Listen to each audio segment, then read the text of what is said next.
Hosting our Mankind Summit last month was just the spark of our efforts to elevate mental awareness now and bring an end to the stigma. Today's episode is with a man who works to amplify mental health conversations every day. Let's listen. It's time to be kind with Marley Q. Because the time to be kind to ourselves, each other, and the world is now.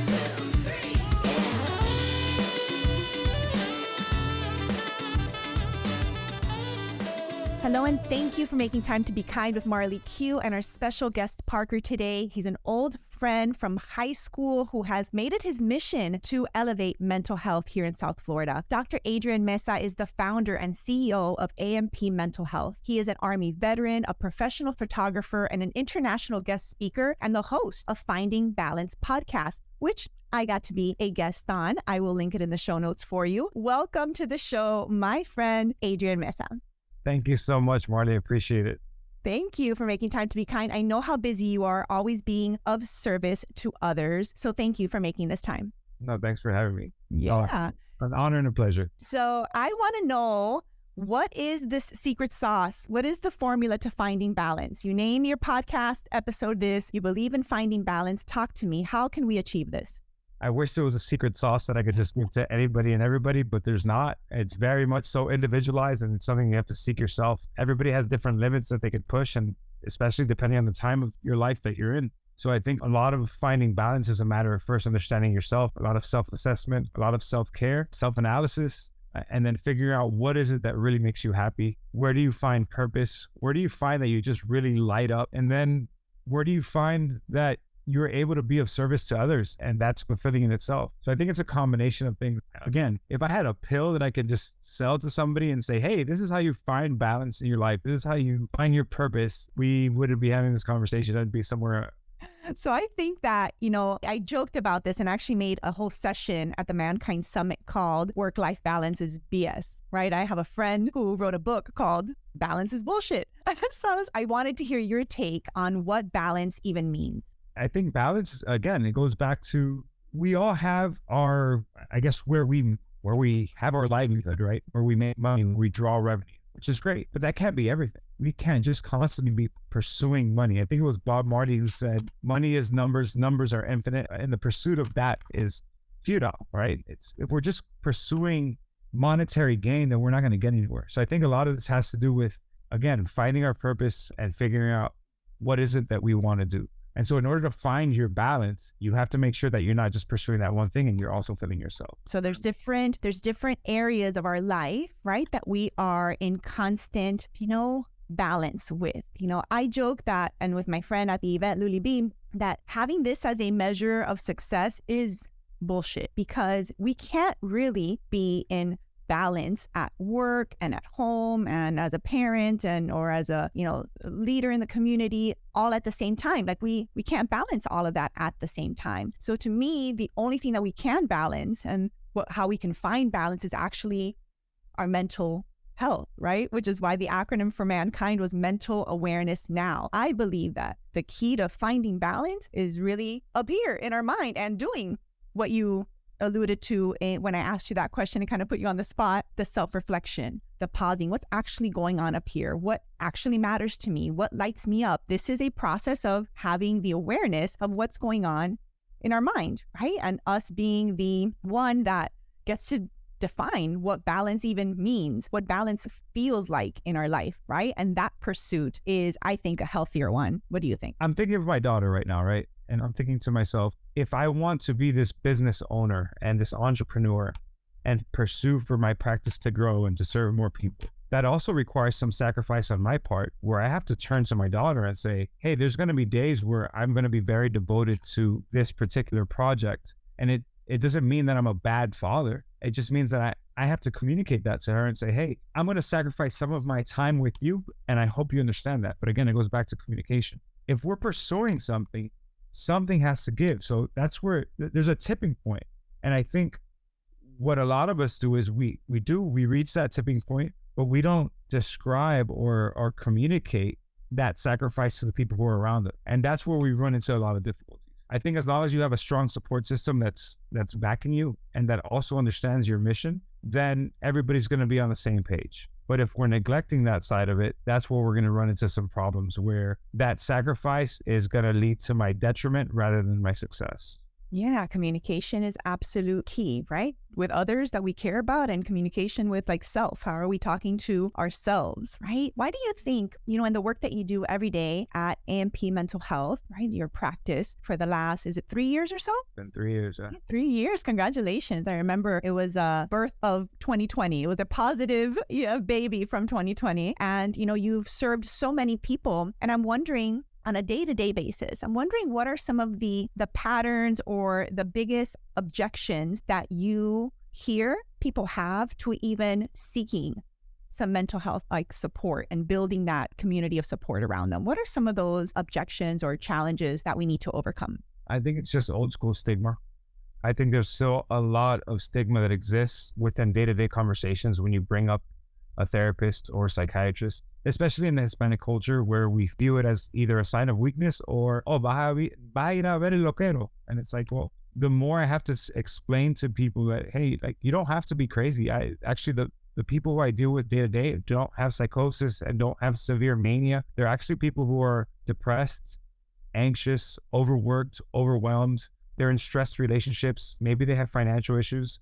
And I'm sure anybody listening to this falls under one of those categories. We all have relationship issues. We all have questions of what is my purpose and existential questions about our lives and what we're supposed to be doing. These are a lot of people that are coming here. People who aren't finding a sense of fulfillment in life. People who just don't understand why their mood is down, why they're irritable. And so we do a lot more exploring. So I think it boils back down to stigma and then fighting against that stigma with education. I just informing people over and over and over again, saying, hey, it's okay. Hey, you're not alone. Hey, we're all going through something. And I think that's the message I continue to try to convey so that people understand that seeking mental health help isn't a sign of weakness, doesn't mean they're crazy. It actually just means they're human. Yes. And it means the same way that you would go to, I don't know, an ankle doctor, right? Or you would go if you break your nose, right? You would go to see a therapist if you have a big life transition, if you have experienced some kind of trauma, big T or little t, if you're undergoing like big level of stress or overwhelm in your life right now and you don't feel capable or equipped or supported enough by your family or the people around you to get you out of it. Like it's only kind. And that's what I want to ask you. Like, how does kindness play into how we can break down this stigma, or how does kindness play a role in how we can elevate and amplify mental health? Well, I think the way that we behave outwardly is often a reflection of what we're feeling internally. So I think being kind is just a reflection of the struggles that somebody's not dealing with, right? So when we are not kind, typically somebody is extremely irritable, angry. They're not really angry at the world around them, right? The lady who's getting into a fight with the Starbucks woman, what do you call them? The barista. The barista, yes, I'm sorry. I don't go to Starbucks often. The person who's getting into a fight with the barista over not perfecting their drink to the matter that they wanted isn't necessarily mad at the barista. They're probably mad at so many different internal issues or even personal problems that they have in the background. And so we just have to be aware that when somebody's not being kind, it's not what's wrong with them, it's what happened to them, right? And often, look, we don't have time to sit there and start analyzing everybody's life who's irritable and angry outwardly, right? But if you can stop and you can ask yourself that to yourself and say, well, you know what? Something must have happened to this person. There's some sort of trauma that's lingering in the background. Then it might make you respond a little bit differently.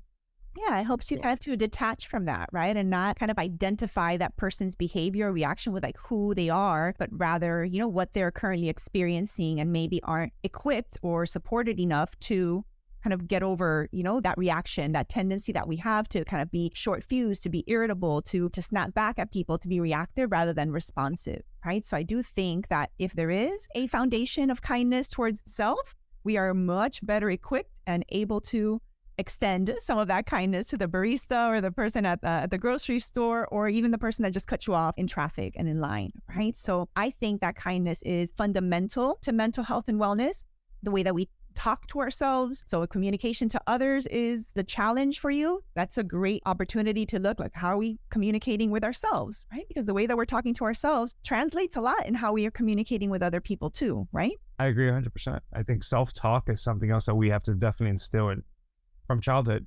And these are things that we don't often talk about in elementary school or middle school or in high school. But I think the way that we communicate with ourselves, the way that we view ourselves, that internal dialogue that exists when we're trying something challenging, it's really important that you listen to that and say, well, what am I telling myself?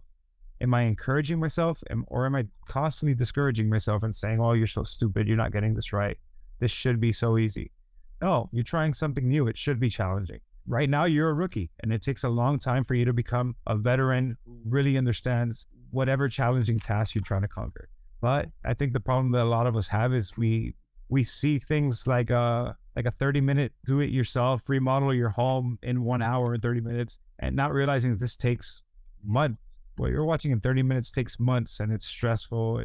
So yeah, it's just that internal dialogue is extremely important. It's so important. I am with you on that for sure. We can go off of that like on a 3-day conference just talking about the importance of self-talk and kindness for sure. When we touched on the importance of education in being able to break down like the barriers and the stigma surrounding mental health, right? If that's the biggest obstacle that we have, right, for people not seeking the support that they need, is the stigma tied to having mental health conversations and seeking the support that you need. Education, that is what I like about AMP and the content that you put out, is that you all are consistent and you have a podcast and you're putting out basically the same information, inviting people in, making it more approachable for somebody that, you know, kind of has that resistance or that hesitation, or culturally we're brought up to kind of keep your problems to yourself. You're not going to go and talk to a stranger that you don't know about your problems, right? How can we, as everyday people, Parkers here listening, and in case you're new to the world, Adrian, I'm putting you on the spot. What's a Parker?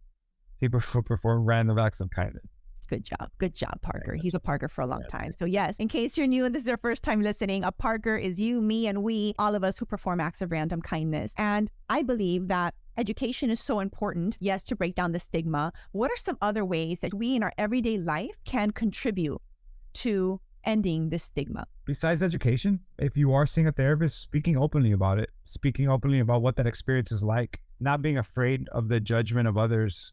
Because once you understand that your friend is seeing a therapist and they begin to describe to you what that therapy session is like, or maybe they begin to discuss with you why they needed a medication and what that medication did with them, then that alone is going to help them understand like, oh, this is normal. This isn't just for some person who is sitting on a street corner. This is my good friend who's a successful individual, who is a parent, who has a lot of good things going for them. And it just so happens that they're finding the benefits from seeking therapy, from having the sounding board of somebody who's just being objective, listening, and then challenging their thoughts or their thought process. I think it's really important for us to just openly discuss those things to people, also to people who we know we can trust with that information, right? But if it's a close friend of yours and you have the opportunity to describe to them what that therapy session is like and really break down that stigma that they might carry, that alone is going to carry a lot of weight. And they're going to be able to realize, oh, wow, maybe let's see what this therapy thing is about. Because this doesn't mean you have to be going through a life crisis to seek therapy or to seek mental health help. I think we constantly have to be feeding our mental health to avoid or to try to prevent ourselves from requiring those crisis scenarios. Yes. I need to stop and amplify that, because that's that's mental awareness now. If we have a practice, a daily habit of checking in with yourself, man. What's my mental awareness now? Like, what's going on? How am I feeling? How are we, like, just checking in with yourself? I think that is like such a small but important step if we actually do it on a daily basis. And that allows us to, I think, even increase our ability, not just to be kind, but to be empathetic with the people that we work with, the people in our home, the people that we see out and about when they react a certain way, to not immediately like blow them off, be like, so in a situation like that, where maybe it's a coworker or a friend, and you kind of want to be the spark of suggesting that they seek some mental health therapy. How can you even, I even paused trying to get that out. So I'm like, how can you help someone who clearly, not just who you assume needs help, but who clearly is displaying signs of needing support and someone to talk to? What might be the kindest way to offer that support? I think just asking them, hey, have you ever considered seeking some help or seeing a therapist? I think just asking the question in a way that's compassionate and empathetic. If you're asking in the heat of the moment, hey, have you ever seen, hey, you sounds like you really need to see a therapist. No, it's coming from that place of compassion and care, saying, it sounds like you're going through a lot. Have you ever thought about speaking to somebody professional about it? Because it's hard for me as your friend to be objective. Maybe I know your family members, maybe I know different parts of the relationships that you have with your whoever. So it's really important for that question to be raised and for that person to explain to them, I am your friend and I am here for you, but I might not be the best person to give you guidance or help you really process what you're telling me about. I think that's awesome. And I'm so glad that you shared that and that we're amplifying how curiosity, how kindness, and how simply asking someone, right, for the support that they need. Many times, people might share either like struggles or problems or situations with family members, with friends at a networking event or something, venting it out on social media, right? A lot. And I find that if we all as Parkers can actively look for opportunities to be the spark of inviting people to seek that kind of support, that could also be another way that we can help to end this stigma, right? Not so much just from a different perspective. What do you think? No, I think absolutely. The more we talk about it, the more we break the stigma.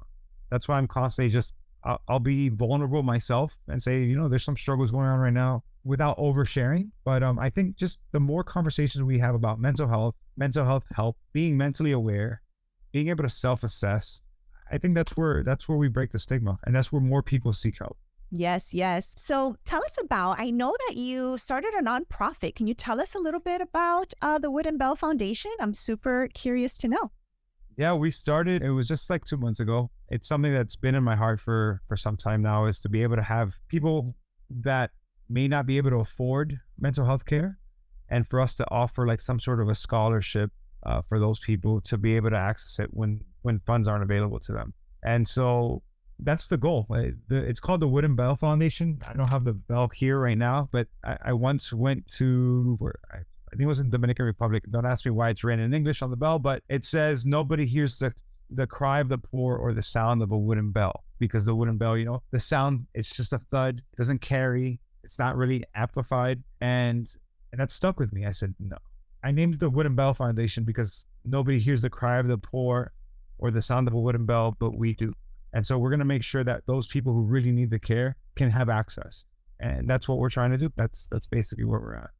I think that's beautiful. And I'm also going to call you a crazy man for starting a business and a nonprofit at the same time, because I also have done such crazy things. But here we are, just two kids from Hialeah trying to make a difference in the world and elevate mankind together. I'm so grateful for you making the time in your busy schedule to spend time with us and amplify mental health every single day. Thank you, Adrian. Thank you so much, Marty, for having me. I appreciate it. You enjoyed this episode of Time to Be Kind with Marley Q? Then tell us about it, man. If you're listening on Apple Podcasts, go ahead and rate and leave us a quick review. It really helps to amplify our mission to spread kindness worldwide. And we're so grateful, and you might just get a shout out in a future episode. Remember to join our kind crew. If you're not inside of our private Facebook group page, you're missing out. You can find the link to join right in our episode show notes, which you can find at marleyq.com/this episode number. So whatever episode number this is, head on over to marleyq.com/this episode number to find the link to join our kind crew and this episode's full transcription and show notes. Thank you for making time to be kind with Marley Q. I'll see you next time.